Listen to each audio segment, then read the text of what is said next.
खुद एक पत्रकार की बेटी हूँ। मेरे पिताजी ने जीवन भर मुझे सिखाया कि एक पत्रकार की कलम केवल लिखने के लिए झुकती है, लेकिन अर्नब गोस्वामी जैसे पत्रकारों की न सिर्फ कलम बल्कि इनकी रीढ़ की हड्डी भी पूरी तरह से सत्ताधारियों के आगे झुक के नतमस्तक हो गई है।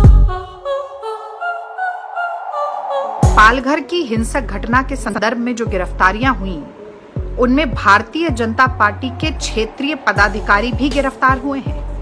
मैं बहुत लंबे अरसे से कहती आ रही हूं कि अपनी सांप्रदायिक, हिंसक और विभाजनकारी राजनीति को अंजाम देने के लिए भारतीय जनता पार्टी लगातार धर्म का, धार्मिक भावनाओं का और आस्था का इस्तेमाल एक हथियार की तरह करती है। आरएसएस असल में र्यूमर स्प्रेडिंग सोसाइटी है, जो अफवाहों को फैलाकर भ्रामक जानकारियों का प्रचार और प्रसार करके सामाजिक समरसता को लगातार छिन्न भिन्न करने में प्रयासरत रहती है।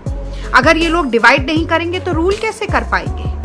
देश में असली तोड़ो और राज करो की राजनीति अगर कोई कर रहा है तो वो संघ और भाजपा हैं। ये एक बार फिर पालघर की घटना ने स्थापित कर दिया है। मैं ये भी कहना चाहूंगी कि इन लोगों ने बहुत ही तेजी से, समझदारी से अपने लोगों को, अपनी जैसी वैमनस्यकारी विचारधारा वाले लोगों को न्यूज मीडिया में भी प्लांट कर रखा है।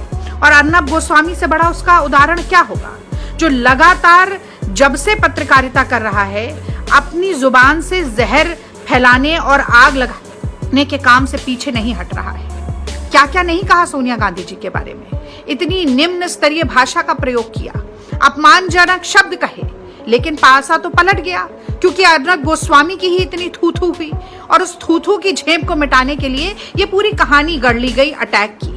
लेकिन आज फिर प्रमाणित हो गया है कि अर्नब गोस्वामी का जो नैरेटिव था, जो एक डिविजिव राजनीति का नैरेटिव है, वो बिल्कुल गलत है।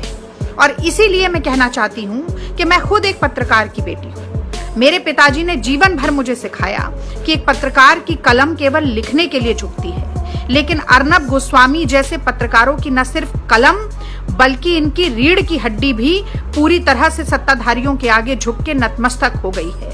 इन लोगों की बातों को आप बिना जांचे, बिना परखे कभी स्वीकार न करें। सच्चाई ये है कि साधुओं की हत्यारी भाजपा है।